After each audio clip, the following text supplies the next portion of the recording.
Morning students. कल हमने ध्यान अध्ययन किया था रसारोहण का।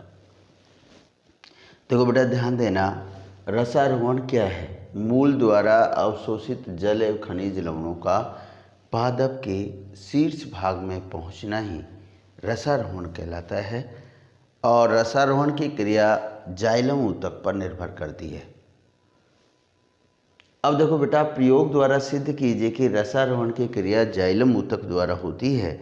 इसके लिए हम एक बीकर लेते हैं और बीकर में इओसिन और जल का क्या ले लेते हैं बेटा? घोल ले लेते हैं। इओसिन के कारण जल लाल रंग का हो जाता है। अब इसमें एक छोटा गोलब्बास का पादप जड़ सहित लेते हैं और उसको स्टैंड से फिक्स कर देते हैं इसमें।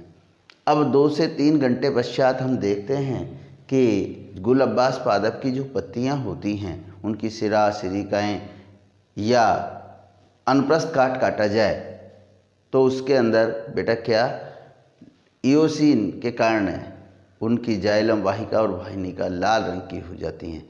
तो इससे स्पष्ट होता है कि रसारोहण की क्रिया जाइलम ऊतक द्वारा होती है। अब देखो बेटा, रसारोहण के सिद्धांत या क्रिया विधि देखें तो देखो बेटा, रसारोहण की क्रिया विधि के लिए 3 सिद्धांत दिए गए। सबसे पहले जैव बल सिद्धांत, दूसरा मूलदाब सिद्धांत और तीसरा है बेटा भौतिक बल सिद्धांत। कितने सिद्धांत दिए गए बेटा? 3। जैव बल सिद्धांत, मूलदाब सिद्धांत, भौतिक बल सिद्धांत। देखो बेटा, सबसे पहले हम जैव बल सिद्धांत का अध्ययन करते हैं। इस सिद्धांत के अनुसार रसारोहण एक जैविक क्रिया है जो पादपों की जीवित कोशिका द्वारा संपन्न होती है और इसके समर्थन में 3 मत दिए गए 3 वैज्ञानिकों द्वारा। सबसे पहले गोल्ड-लेवस्की का सिद्धांत, और गोल्ड-लेवस्की ने 1884 में रिले पंप सिद्धांत भी कहते हैं इसको। इस सिद्धांत के अनुसार जाइलम की मृदुता कोशिकाओं में आवर्ती परिवर्तन होते हैं और इस आवर्ती परिवर्तन के कारण ही क्या होता है बेटा? रसारोहण की क्रिया होती है। स्टार्स बर्जन ने भी इसी सिद्धांत का समर्थन किया और उन्होंने बताया कि रसारोहण की क्रिया में जीवित कोशिकाओं का अहम योगदान है। इसके बाद एक भारतीय वैज्ञानिक थे जेसी बोस का स्पंदन सिद्धांत।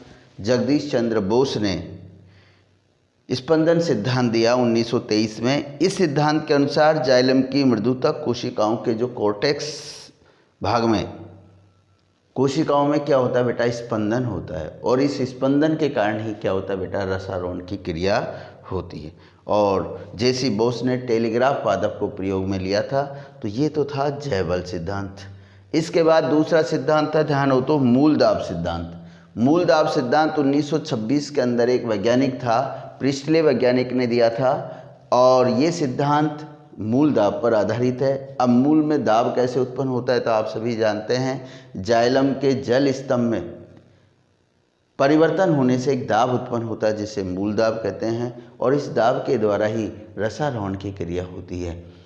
लेकिन वैज्ञानिकों ने यह असफल हो गया। इसका कारण क्या था कि वैज्ञानिकों ने जब मूल दाब का मापन किया तो 2 ATM पाया गया, जो पादपों के लिए आवश्यक कितना है? 12 ATM।